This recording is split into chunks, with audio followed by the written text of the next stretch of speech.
तो आज की वीडियो में हम बात करने वाले हैं फाइनेंशियल मैनेजमेंट की। और ये फाइनेंशियल मैनेजमेंट का पार्ट 2 है। ठीक है, तो हमने इससे पहले हमने फाइनेंशियल मैनेजमेंट में हमने मीनिंग कवर कर दी है, ऑब्जेक्टिव कवर कर दिया और फाइनेंशियल डिसीजन और उसके टाइप्स कौन कौन से होते हैं वो चीज़ डिस्कस कर लिया। और जिसने भी अभी तक वो वीडियो नहीं देखी, डिस्क्रिप्शन में आपके लिंक है, उसको क्लिक करिए और पहले पुरानी वीडियो देखें, वरना आपको ये वाली वीडियो समझ में। हम बात कर लेते हैं कि आज के टॉपिक कौन कौन से हैं हमारे।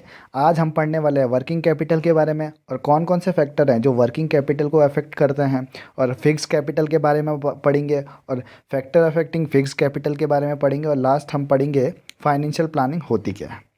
तो स्टार्ट कर लेते हैं। तो सबसे पहले हम बात कर लेते हैं वर्किंग कैपिटल होता क्या है। जो हमारा वर्किंग कैपिटल है वो ऐसी अमाउंट होती है जो हमें क्या चाहिए होती है कि डे टू डे वर्किंग के लिए चाहिए होती है। एक बिजनेस के अंदर जो डे टू डे खर्चे होते हैं, हमेशा मतलब डेली बेसिस के खर्चे होते हैं, उनको हम क्या नाम देते हैं, वर्किंग कैपिटल नाम देते हैं। Working capital day to day हमारे क्या होते हैं, खर्चे होते हैं। छोटी अमाउंट होती है, जैसे मैं बात करूं कि रॉ मटेरियल हमें चाहिए, सैलरी हमें देनी है, और जो हमारे टेलीफोन या इलेक्ट्रिसिटी बिल्स होते हैं उन वो सब भी हमारी किस में आती है, वर्किंग कैपिटल आती है। ठीक है, इन सब को हम क्या नाम देते हैं, वर्किंग कैपिटल नाम देते हैं। जैसे मुझे क्या करना है, मुझे रॉ मटेरियल खरीदना है। मैं प्रोडक्शन कैसे करूँगा, मैं प्रोडक्शन करूँगा जब मेरे पास रॉ मटेरियल होगा, और रॉ मटेरियल मुझे हमेशा चाहिए क्योंकि मेरे को क्या करना होगा, प्रोडक्शन करना पड़ेगा हमेशा। तो रॉ मटेरियल के लिए मुझे क्या चाहिए होगी, कुछ अमाउंट चाहिए होगी। उसी अमाउंट को क्या नाम दिया जाता है, वर्किंग कैपिटल नाम दिया जाता है। ठीक है, इसके बाद मैं बात करूँ जो फैक्टर अफेक्टिंग वर्किंग कैपिटल है वो कौन कौन से हैं। थोड़ा इंपॉर्टेंट है क्योंकि ये एग्ज़ाम में पूछा जाता है कि ऐसे कौन कौन से फैक्टर हैं जो वर्किंग कैपिटल को अफेक्ट करता है। तो सबसे पहला है नेचर ऑफ बिजनेस। जो हमारा नेचर ऑफ बिजनेस है वो किसी भी कोई भी बिजनेस या तो मैन्युफैक्चरिंग होगा या ट्रेडिंग होगा। मैन्युफैक्चरिंग बिजनेस ऐसा बिजनेस होता है जो क्या करता है, प्रोडक्शन करता है, उसे हम क्या नाम देते हैं, मैन्युफैक्चरिंग बिजनेस नाम देते हैं। वहीं पे मैं बात करूँ ट्रेडिंग बिजनेस, ट्रेडिंग बिजनेस हमारा ऐसा बिजनेस होता है जो क्या करता है, सर्विसेज प्रोवाइड करता है। अब जो हमने चाहा कि हमें क्या करना है भाई, हमें करना है मैन्युफैक्चरिंग बिजनेस, तो मैन्युफैक्चरिंग बिजनेस में हमारी ज़्यादा वर्किंग कैपिटल लगती है। ठीक है ना, और जो हमारी ट्रेडिंग बिजनेस है उसमें हमारी क्या लगती है, उसमें हमारी कम वर्किंग कैपिटल लगती है। समझ में आ रही है बात, क्योंकि जो हमारी मैन्युफैक्चरिंग बिजनेस है, मैन्युफैक्चरिंग बिजनेस में हमें क्या चाहिए होगा, हमें रॉ मटेरियल के लिए क्या चाहिए होगा, रुपए चाहिए होगा। इसलिए हमारा जो मैन्युफैक्चरिंग बिजनेस है उसमें ज़्यादा क्या लगती है, वर्किंग कैपिटल लगती है in compare to trading business. ठीक है, इसके बाद मैं बात करूँ दूसरे फैक्टर की, तो हमारा दूसरा फैक्टर है sales of operation. Sales of operation मतलब कि आपका बिजनेस क्या लार्ज स्केल का है या स्मॉल स्केल का है। लार्ज स्केल का होगा तो हमारी वर्किंग कैपिटल भी लार्ज लगेगी, मतलब ज़्यादा लगेगी। वहीं पे मैं बात करूँ जो हमारे स्मॉल स्केल होगा बिजनेस, हमारा बिजनेस है वो छोटा होगा, तो हमारी जो वर्किंग कैपिटल है वो भी क्या लगती है, कम लगती है। समझ में आ रही है बात। ठीक है, तो इसके बाद मैं बात करूँ थर्ड पॉइंट की, third factor affecting working capital requirements. जो third factor affecting working capital requirement है वो हमारा क्या है, बिजनेस साइकिल है। बिजनेस साइकिल का मतलब एक मार्केट के अंदर या तो बूम पीरियड होगा या क्या होगा, या डिप्रेशन का पीरियड होगा। बूम पीरियड का मतलब ऐसी सिचुएशन जब मार्केट के अंदर क्या होती है, डिमांड हाई होती है किसी भी प्रोडक्ट की। ठीक है, मैंने क्या बोला, बूम पीरियड में क्या होती है, किसी भी प्रोडक्ट की क्या डिमांड हाई होती है, तो हमें उस प्रोडक्ट को ज़्यादा बनाना पड़ेगा। उस प्रोडक्ट को ज़्यादा बनाएंगे तो उसमें हमारी वर्किंग कैपिटल ज़्यादा लगेगी। ठीक है, वहीं पे मैं बात करूँ डिप्रेशन पीरियड। डिप्रेशन पीरियड एक ऐसी सिचुएशन होती है मार्केट की जहाँ पे क्या होता है कि जो हमारा डिमांड है प्रोडक्ट के लिए वो क्या होती है, लो होती है। जब लो डिमांड होगी मार्केट में, लोग उस प्रोडक्ट को नहीं खरीदना चाह रहे हैं, तो उसका प्रोडक्शन भी कम करेंगे। प्रोडक्शन कम करेंगे तो हम वर्किंग कैपिटल भी क्या लगाएंगे, कम लगाएंगे। समझ में आ रही है बात। ठीक है, उसके बाद मैं बात करूँ fourth point, fourth factor affecting working capital requirement हमारा क्या कहता है, सीजनल फैक्टर। जो हमारा ये सीजनल फैक्टर है ये भी क्या करता है, कहीं ना कहीं वर्किंग कैपिटल को क्या करता है, अफेक्ट करता है। किस तरह से करता है, क्योंकि हमारे मार्केट में एक होता है पीक सीज़न और एक होता है लीन का सीज़न। ठीक है, पीक सीज़न मतलब ऐसा सीज़न जहाँ पे हमारी डिमांड हाई होती है। ठीक है, उसको हम क्या नाम देते हैं, पीक सीज़न नाम देता है। मान के चलो मैंने बोला कि दिवाली आ रही है, तो उस टाइम पे हमें क्या करना पड़ेगा, उस टाइम पे हमें जो मिठाइयाँ हैं उसकी डिमांड बहुत ज़्यादा हाई होगी। डिमांड बहुत ज़्यादा हाई होगी तो उसको हम उस टाइम पे हम क्या करेंगे, वर्किंग कैपिटल भी ज़्यादा लगाएंगे अपने बिजनेस में। वहीं पे मैं बात करूँ, जैसे मैं बात कर रहा हूँ कि विंटर की बात करूँ, विंटर में हमारा क्या होता है कि जो आइसक्रीम की डिमांड है वो क्या हो जाती है, कम हो जाती है। आइसक्रीम की डिमांड कम हो जाती है, तो उस टाइम पे आइसक्रीम की डिमांड लो होने के कारण हम क्या करते हैं, अपने बिजनेस में भी वर्किंग कैपिटल क्या करते हैं, लो लगाते हैं। इतनी बात समझ में आ गई। इसके बाद में फिफ्थ पॉइंट की बात करूँ, फिफ्थ फैक्टर की बात करूँ, ये फिफ्थ फैक्टर हमारा क्या है, क्रेडिट अवेल्ड है। क्रेडिट अवेल्ड का मतलब, जैसे मैंने अपने बिजनेस के लिए क्या किया, कुछ हमने रॉ मटेरियल परचेज़ किया, रॉ मटेरियल परचेज़ किया अपने सप्लायर से, तो सप्लायर को हमें क्या करनी होती है, पेमेंट करनी पड़ती है। ठीक है, पेमेंट करनी पड़ती है, पर जो हमारा सप्लायर था, सप्लायर ने हमें ये कहा कि आप जो पेमेंट है वो अभी मत करो, बाद में कर देना। तो हमारे जो सप्लायर है, सप्लायर हमें क्या कर रहा है, हमें बोल रहा है कि पेमेंट अभी करना चाहते हो तो कर लो, और जो आपके पास नहीं है तो बाद में भी कर लेना। ठीक है, बाद में भी कर लेना। जब हमारा क्रेडिट अवेल्ड, मतलब जब हमारा सप्लायर हमें क्या बोलता है कि अभी इमीडिएटली पेमेंट मत करो, आप बाद में कर लेना, तो उस टाइम पे हमें क्या, वर्किंग कैपिटल क्या चाहिए होती है, एकदम कम चाहिए होती है। और वहीं पे मैं बात करूँ, जो हमारा सप्लायर है वो हमसे क्या करता है, इमीडिएटली क्या करता है, पेमेंट मांगता है। तो उस टाइम पे हमें क्या करना पड़ता है, अपनी वर्किंग कैपिटल को क्या करना पड़ता है, ज़्यादा करना पड़ता है। इसीलिए यहाँ पे क्या लिखा है, वाइस वर्सा लिखा है। ठीक है, सिक्स पॉइंट की मैं बात करूँ, क्रेडिट अलाउड। अब मान के चलो आपका एक बिजनेस है, आप अपने कस्टमर को क्या करते हो, डिस्काउंट देते हो। ठीक है, मान के चलो आपका एक क्या है, बिजनेस है, और आप क्या करते हैं, अपने कस्टमर को उधार देते हैं सामान, अपने कस्टमर को उधार देते हैं। तो उस टाइम पर आपको क्या करनी पड़ेगी, वर्किंग कैपिटल ज़्यादा रखनी पड़ेगी, क्योंकि आप क्या कर रहे हो, कहीं ना कहीं अपने कस्टमर को उधार में दे रहे हो, तो आपका क्या हो रहा है भाई, ब्लॉकेज ऑफ फंड हो रहा है, ब्लॉकेज ऑफ फंड हो रहा है। तो आपके बिजनेस में रुपए नहीं आएंगे। आपने अपना आपने गुड्स तो दे दिया, आपने प्रोडक्ट तो दे दिया कस्टमर को, पर कस्टमर ने आपको उसके बदले में रुपए नहीं दिए। तो इस टाइम पे आपको क्या करना पड़ता है, वर्किंग कैपिटल ज़्यादा रखनी पड़ती है। और वहीं पे मैं बात करूं कि आप क्रेडिट अलाउड नहीं करते हो, ठीक है, आप अपने कस्टमर को नहीं करते हो, उधार नहीं देते हो, तो उस टाइम पर आपको क्या करनी पड़ेगी, वर्किंग कैपिटल भी कम रखनी पड़ेगी। ठीक है, इसके बाद मैं बात करूँ हमारा ग्रोथ प्रोस्पेक्टस, तो मैं बात करूँ सेवन पॉइंट की, ग्रोथ प्रोस्पेक्ट्स। तो कभी कभी क्या होता है कि बिजनेस क्या चाहता है, बिजनेस चाहता है कि मैं क्या करूं, अपने बिजनेस को क्या करूं, बड़ा करूं, अपने बिजनेस को बड़ा करूं, अपने बिजनेस की ग्रोथ करूं। तो उस टाइम पे हमारी जो वर्किंग कैपिटल है वो भी क्या होती है, ज़्यादा चाहिए होती है एक बिजनेस को। समझ में आ रही है बात। और वहीं पे मैं बात करूं कि एक बिजनेस है, उसको अपना ग्रोथ नहीं करना है, तो उस टाइम पे हमें क्या नहीं चाहिए होती, उस टाइम पे हमें वर्किंग कैपिटल भी ज़्यादा नहीं चाहिए होती। जब हम सोचेंगे कि हमें क्या करना है, अपना बिजनेस को ग्रो करना है, तो उस टाइम पे हमें क्या करना पड़ता है, वर्किंग कैपिटल ज़्यादा लगानी पड़ती है। ठीक है, उसके बाद मैं एट्थ पॉइंट की बात करूं, एट्थ फैक्टर हमें ये कहता है कि लेवल ऑफ कंपटीशन।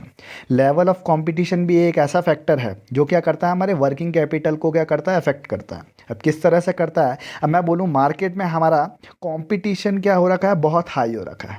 ठीक है, कंपटीशन मार्केट में बहुत ज़्यादा हाई है। तो उस टाइम पे हमें क्या करना पड़ेगा, उस टाइम पे हमें अपनी वर्किंग कैपिटल को भी बढ़ाना पड़ेगा। ठीक है, वर्किंग कैपिटल को भी बढ़ाना पड़ेगा। देखो होता क्या है कि एक मार्केट के अंदर जो बिजनेस होता है, बिजनेस में हम क्या करते हैं, वैरायटीज़ रखते हैं स्टॉक के। ठीक है ना, ताकि क्या हो, कस्टमर हमारे बिजनेस की तरफ क्या हो, अट्रैक्ट हो। ठीक है, अब वैरायटी ऑफ स्टॉक्स रखने के लिए हमें क्या करना पड़ेगा, वर्किंग कैपिटल भी ज़्यादा रखनी पड़ेगी। ठीक है, और जो आपका लेवल ऑफ कंपटीशन एकदम कम है मार्केट में, तो आपको क्या, वर्किंग कैपिटल भी कम रखनी पड़ेगी। सेवन पॉइंट की बात, मैं नाइन्थ पॉइंट की बात करूँ, जो इन्फ्लेशन है, इन्फ्लेशन भी हमारा कहीं ना कहीं क्या करता है, मैटर करता है। ये भी हमारा क्या है, एक फैक्टर है जो हम वर्किंग कैपिटल को क्या करता है, अफेक्ट करता है। ठीक है, जो इन्फ्लेशन होगा हमारी इकोनॉमी के अंदर, इन्फ्लेशन का मतलब महंगाई होगी, तो उस टाइम पे हमें वर्किंग कैपिटल भी क्या हो चाहिए होगी, ज़्यादा चाहिए होगी। क्यों चाहिए होगी, क्योंकि हमें कहीं ना कहीं लेबर को कॉस्ट देनी पड़ेगी। ठीक है, और हमें क्या करना पड़ेगा, रॉ मटेरियल के लिए भी क्या चाहिए होगा, ज़्यादा रुपए चाहिए होंगे, ज़्यादा रुपए चाहिए होंगे, तो हमें क्या करना पड़ेगा, वर्किंग कैपिटल ज़्यादा रखनी पड़ेगी। ठीक है, वहीं पे मैं बात करूँ, जो महंगाई नहीं होगी इकोनॉमी के अंदर, तो हमें वर्किंग कैपिटल भी क्या करनी होती है, कम लगानी पड़ती है। इतनी बात क्लियर हो गई। ये सब क्या है, फैक्टर हैं किसके, वर्किंग कैपिटल के। अब मैं बात कर लेता हूँ नए टॉपिक के बारे में, जो कि हमारा क्या है, फिक्स्ड कैपिटल है। जो आपको वीडियो पसंद आ रही है तो प्लीज़ वीडियो को लाइक करो और शेयर करो, और जिसने भी अभी तक चैनल को सब्सक्राइब नहीं किया, सब्सक्राइब करो। तो हम बात कर लेते हैं कि फिक्स्ड कैपिटल होता क्या है। फिक्स्ड कैपिटल का मतलब होता है एक ऐसी अमाउंट जो हमारी कहाँ लगती है, परचेज करने में लगती है। किसको? जब हम क्या करते हैं, लॉन्ग टर्म एसेट को परचेज करते हैं, ठीक है, लॉन्ग टर्म एसेट को परचेज करते हैं, या हम क्या करते हैं, कोई बड़ा इन्वेस्टमेंट करते हैं। मैंने बोला कि मुझे प्लांट एंड मशीनरी खरीदनी है, मुझे प्लांट एंड मशीनरी को परचेज करना है, तो उस टाइम पे हमें जो अमाउंट लगती है ना, जो अमाउंट लगती है वो हम उस अमाउंट को क्या नाम देते हैं, फिक्स्ड कैपिटल नाम देते हैं। ये फिक्स्ड कैपिटल एक ऐसी अमाउंट होती है जो क्या होती है, बहुत बड़ी होती है। वहीं पे मैं बात कर रहा था वर्किंग कैपिटल एक ऐसी अमाउंट होती है जो छोटी होती है, पर वो क्या होती है, डेली बेसिस की होती है। जो फिक्स्ड कैपिटल होती है वो बहुत कम लगती है, मतलब हम कम कम लगाते हैं, पर जब लगाते हैं तो बहुत बड़ी अमाउंट लगाते हैं, राइट। ठीक है, इतनी बात क्लियर हो गई। तो फिक्स्ड कैपिटल के हम थोड़ा फैक्टर के बारे में बात करें तो इसके जो पहले के दो फैक्टर हैं वो सेम टू सेम किसकी तरह है, same to same working capital की तरह है। तो पहला फैक्टर हमारा क्या है, नेचर ऑफ बिजनेस है, सेम टू सेम जो हमारा मैन्युफैक्चरिंग बिजनेस होगा, और तो उस टाइम पे हमें क्या करना पड़ेगा, फिक्स्ड कैपिटल ज़्यादा लगानी पड़ेगी। क्यों लगानी पड़ेगी? क्योंकि एक मैन्युफैक्चरिंग बिजनेस में हमें प्रोडक्शन करना पड़ता है, और प्रोडक्शन करने के लिए हमें क्या चाहिए, प्लांट एंड मशीनरी चाहिए, राइट। प्लांट एंड मशीनरी चाहिए, तो प्लांट एंड मशीनरी को परचेज़ करने के लिए हमारे पास फिक्स्ड कैपिटल ज़्यादा होनी चाहिए। वहीं पे मैं बात करूँ ट्रेडिंग बिजनेस की, जो ट्रेडिंग बिजनेस है, ट्रेडिंग बिजनेस में हमारा क्या लगता है भाई, ट्रेडिंग बिजनेस में हमारा सर्विसेज वाला काम होता है। तो यहाँ पे हमारी जो फिक्स्ड कैपिटल है, हमारी फिक्स्ड कैपिटल है वो यहाँ पे क्या लगती है, कम लगती है, राइट। इतनी बात क्लियर हो गई। इसके बाद मैं बात करूँ सेकंड पॉइंट की। सेकंड पॉइंट हमारा क्या है, scale of operation. Scale of operation का मतलब आपका बिजनेस क्या छोटा है या आपका बिजनेस बड़ा है। आपका बिजनेस छोटा है तो फिक्स्ड कैपिटल भी कम लगेगी, जो आपका बिजनेस बड़ा है तो फिक्स्ड कैपिटल ज़्यादा लगेगी। थर्ड पॉइंट की मैं बात करूँ, थर्ड पॉइंट हमें क्या कहता है, चॉइस ऑफ टेक्निक। अब हमने 11th क्लास की इकोनॉमिक्स में पढ़ा था कि हमारे पास या तो हम लेबर इंटेंसिव टेक्निक को चूज़ कर सकते हैं या कैपिटल इंटेंसिव टेक्निक को चूज़ कर सकते हैं, ठीक है। हम अपने बिजनेस में या अपनी ऑर्गेनाइजेशन में ज़्यादा लेबर रख सकते हैं और कम क्या रख सकते हैं, कम हम क्या रख सकते हैं, कम पैसा लगा सकते हैं। मैंने बोला कि मैंने क्या किया, लेबर ज़्यादा रख दिए और मशीनरी कम रखी, राइट। मैंने लेबर ज़्यादा रखी और मशीनरी कम रखी, तो उस टाइम पर हमें क्या करना पड़ता है, पैसा मतलब फिक्स्ड कैपिटल भी क्या करना पड़ता है, कम लगाना पड़ता है। और वहीं पे मैं बात करूँ कि मैं मशीनरी ज़्यादा रख रहा हूँ, मतलब फिक्स्ड असेट ज़्यादा रख रहा हूँ, लॉन्ग टर्म इन्वेस्टमेंट ज़्यादा कर रहा हूँ, और जो लेबर का काम है उसको मैं कम रख रहा हूँ, ठीक है, लेबर लोगों को मैं कम रख रहा हूँ। तो उस टाइम पर हमें क्या करना पड़ेगा, ज़्यादा लगानी पड़ेगी क्या, फिक्स्ड कैपिटल। इतनी बात क्लियर हो गई, इतनी बात क्लियर हो गई। तो मैं फोर्थ पॉइंट की बात करूं, जो फोर्थ पॉइंट है, फोर्थ पॉइंट हमारा क्या है, टेक्नोलॉजी अपग्रेडेशन। टेक्नोलॉजी अपग्रेडेशन हमें क्या कहता है कि जो हम अपने बिजनेस, अपनी ऑर्गेनाइजेशन के अंदर हम टेक्नोलॉजी को अपग्रेड करना चाहते हैं, तो उस टाइम पे हमारे फिक्स्ड कैपिटल क्या लगेगी, ज़्यादा लगेगी। वहीं पे मैं बात करूँ, आप अपनी ऑर्गेनाइजेशन में कोई टेक्नोलॉजी के रिगार्डिंग कुछ भी चेंज नहीं करना चाहते हैं, तो उस टाइम पे हमारे क्या लगता है, फिक्स्ड कैपिटल कम लगता है, राइट। इतनी बात क्लियर हो गई। अब मैं फिफ्थ पॉइंट की बात करूं, डाइवर्सिफिकेशन। तो मैं बात करूं डाइवर्सिफिकेशन की, जो डाइवर्सिफिकेशन है, मैंने बोला कि मेरा बिजनेस है, जो मैं उस बिजनेस को क्या करना चाहता हूं, डाइवर्सिफाई करना चाहता हूं। मतलब मैं पहले सिर्फ और सिर्फ प्रोडक्शन करता था, मैं डील करता था किसके साथ, मैं सिर्फ और सिर्फ मैं एक बैट के साथ डील करता था। मतलब मैं अपने कस्टमर को एक क्या बेचता था, एक बैट बेचता था, राइट। अब मैं क्या कर रहा हूँ, बैट के साथ मैं अब बॉल भी बेच रहा हूँ, तो उसके लिए मुझे क्या चाहिए होगी, हमें उस टाइम पे हमें क्या, फिक्स्ड कैपिटल ज़्यादा चाहिए होती है, राइट। और जब हम डाइवर्सिफिकेशन के बारे में नहीं सोचते हैं, हम बोलते हैं कि बिजनेस में जो जिस भी हम प्रोडक्ट के साथ डील कर रहे हैं उसी के साथ करते रहें, तो उस टाइम पे हमें फिक्स्ड कैपिटल भी क्या चाहिए होती है, कम चाहिए होती है। बात समझ में आ रही है। उसके बाद मैं बात करूं, उसके बाद यहाँ पे हमारा जो फैक्टर अफेक्टिंग फिक्स्ड कैपिटल था वो ख़त्म हो चुका है।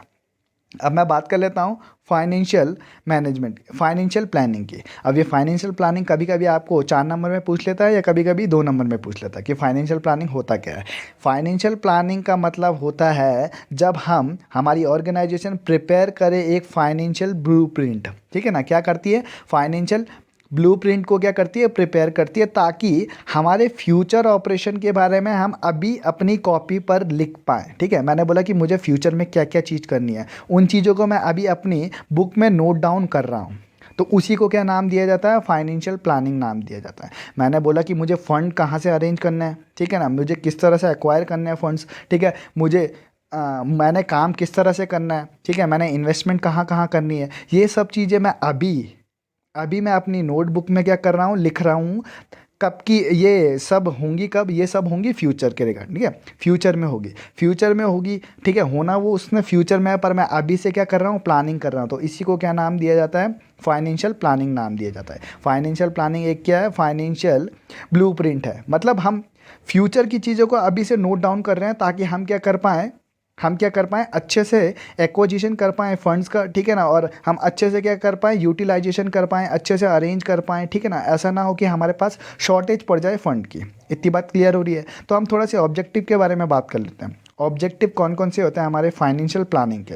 फाइनेंशियल प्लानिंग का ऑब्जेक्टिव, पहला ऑब्जेक्टिव ये है कि हम इसलिए फाइनेंशियल प्लानिंग बनाते हैं ताकि हमारे पास क्या चीज़ ना हो, शॉर्टेज ऑफ फंड ना हो, ठीक है ना। हम पहले ही ये चीज़ लिख देते हैं कि हम किस तरह से अपने क्या फंड्स को अरेंज करने वाले हैं। ऐसा नहीं हो कि ऐसा कहीं ऐसा ना हो जाए कि हमारी ऑर्गेनाइजेशन में क्या पड़ जाए, शॉर्टेज ऑफ फंड पड़ जाए, राइट। समझ में आ रही है। दूसरी बात यहाँ पे ये होती है कि हम इसलिए भी फाइनेंशियल प्लानिंग करते हैं ताकि हमारा फंड है वो क्या अननेसेसरी कहीं यूज़ ना हो जाए, ठीक है ना। ऐसा ना हो जाए कि हम अननेसेसरी अपने फ़ंड को यूज़ कर रहे हैं और ऐसा भी ना हो जाए कि हमारा फ़ंड बहुत सारा बच जाए। समझ में आ रही है बात, ठीक है। इससे क्या हो सकता है, हमारी कंपनी में क्या हो सकता है, बर्डन क्रिएट हो सकता है। हमारी कंपनी में क्या हो सकता है, बर्डन क्रिएट हो सकता है। थर्ड पॉइंट की बात करूँ, थर्ड ऑब्जेक्टिव की बात करूँ, तो थर्ड ऑब्जेक्टिव हमारा क्या है, मतलब इस फाइनेंशियल प्लानिंग को बनाने का एक और मकसद हमारा ये है कि हम जो चीपेस्ट सोर्स है, मतलब जहाँ से हमें फ़ंड अरेंज करना है वो एकदम चीपेस्ट सोर्स हो। ऐसा ना हो कि हम लास्ट में, मतलब आज के टाइम पे ही हम क्या कर रहे हैं, फ़ंड को अरेंज कर रहे हैं और हमने कोई प्लानिंग नहीं करी थी, तो इस टाइम पे क्या हो सकता है, हम गलती कर सकते हैं, ठीक है ना। और जो हम अभी से फ्यूचर के लिए हम क्या करेंगे, फंड का सोर्स ढूंढेंगे। तो हम क्या ढूंढ सकते हैं, एक चीपेस्ट सोर्स ढूंढ सकते हैं कि जहाँ से हमें क्या सस्ते में क्या हो जाए, फंड अरेंज हो जाए, राइट। समझ में आ रही है बात। इसके बाद मैं बात करूँ, इसके बाद यहाँ पे लिखा है फोर्थ पॉइंट पे कि जो हमारा फाइनेंशियल रिक्वायरमेंट है उसके लिए भी हम क्या करते हैं, फाइनेंशियल प्लानिंग करते हैं, ठीक है। हमारी जितनी भी फाइनेंशियल रिक्वायरमेंट है वो अच्छे से पूरी हो पाए, ठीक है ना। जितनी भी हमारी डिफरेंट फाइनेंशियल रिक्वायरमेंट है वो अच्छे से पूरी हो पाए, इसलिए भी हम क्या करते हैं, फाइनेंशियल प्लानिंग को करते हैं, ठीक है। और उसके बाद लिखा है to build the reserve for future contingencies, ठीक है ना। हमारी जितनी भी आने वाले जितने भी हमारी फ्यूचर प्रॉब्लम्स हैं उनके लिए कुछ हमें क्या रखना होता है, रिज़र्व रखना होता है। क्या रखना होता है, हमें रिज़र्व रखना होता है, ठीक है। कल के दिन हमें अपने वर्कमैन को क्या देना हो, क्लेम देना हो, वर्कमैन को क्या देना, क्लेम देना हो, तो हमें क्या रखना पड़ेगा, वर्कमैन कंपनसेशन रिजर्व रखना पड़ेगा, राइट। समझ में आ रही है इतनी बात। इसके बाद मैं बात करूँ थोड़ा सा इंपॉर्टेंस की, सेम टू सेम जिस तरह से ऑब्जेक्टिव है सेम टू सेम हमारे इंपॉर्टेंस भी होंगे, ठीक है। कुछ चेंजेस नहीं होगा, एकदम सिमिलर है हर चीज़। तो मैं बात करूँ यहाँ पे, जो हम फाइनेंशियल प्लानिंग का पहला फ़ायदा है वो क्या है कि जो हमारे फ्यूचर में क्या होने वाले हैं, हमें सरप्राइजेज़ मिलने वाले हैं, ठीक है। हमें फ्यूचर में जो सरप्राइजेज़ मिलने वाले हैं उनको हम क्या कर पाएँ, अवॉइड कर पाएँ, उन्हें क्या कर पाएँ, अवॉइड कर पाएँ। इतनी बात क्लियर हो रही है। उसके बाद हम दूसरा क्या करते हैं, दूसरा फ़ायदा हमारा ये होता है फाइनेंशियल प्लानिंग का कि जो हम काम कर रहे हैं वो क्या ना हो, दो बारी ना हो, ठीक है। जो हम काम कर रहे हैं वो हमारा दो बारी ना हो, और जो हमारे प्लानिंग है, ठीक है, जो हमारा प्लानिंग है वो भी क्या ना हो, दो बारी ना हो, और जो हमारा वेस्ट है उसको भी हम क्या कर पाएँ, रिड्यूस कर पाएँ। इसलिए हम क्या कर रहे हैं, फाइनेंशियल प्लानिंग बना रहे हैं, ठीक है। उससे हमारा ये फ़ायदा हो रहा है, ठीक है। दो फ़ायदे मैंने आपको बता दिया। तीसरे फ़ायदे की मैं बात करूँ, तीसरा फ़ायदा हमारा क्या होता है कि जो फाइनेंशियल प्लानिंग है उससे हमारा जो इन्वेस्टमेंट, तीसरे फ़ायदे की मैं बात करूँ, जो हमारा तीसरा फ़ायदा है उससे हमारा इन्वेस्टमेंट और फाइनेंसिंग डिसीजन, ये दोनों क्या करते हैं, लिंक करते हैं। कैसे करते हैं लिंक, मैंने बोला कि मुझे एक अच्छे सोर्स से क्या चाहिए, फ़ंड अरेंज करना, राइट। हमने फाइनेंसिंग डिसीजन में पढ़ा था कि financing decision concern with acquisition of fund, ठीक है। तो फाइनेंसिंग डिसीजन क्या करता है, फ़ंड को अरेंज करने में मदद करता है, और जो इन्वेस्टमेंट डिसीजन है वो फ़ंड को प्रॉपर यूटिलाइजेशन करने में मदद करता है। तो हमारा जो फाइनेंशियल प्लानिंग है, फाइनेंशियल प्लानिंग हमें एक और चीज़ में हेल्प करता है कि जो इन्वेस्टमेंट और फाइनेंसिंग डिसीजन है उनको क्या करता है, वो लिंक करता है। समझ में आ रही है बात। उसके बाद मैं फोर्थ और लास्ट पॉइंट की बात करूं, जो हमारा फाइनेंशियल प्लानिंग है वो हमारा मदद करता है प्रेजेंट को फ्यूचर से जोड़ने में मदद करता है। कैसे, जो फाइनेंशियल प्लानिंग है वो प्रेजेंट को फ्यूचर से जोड़ने की मदद करता है, ठीक है ना। आज के लिए बस इतना ही काफ़ी है। जो आपको वीडियो में जो भी चीज़ आपको पसंद आई और आपको वीडियो जैसी भी लगी हो, आज के लिए इतना ही काफ़ी है। वीडियो में जो भी अच्छा बुरा लगा प्लीज़ कमेंट करके बताएं।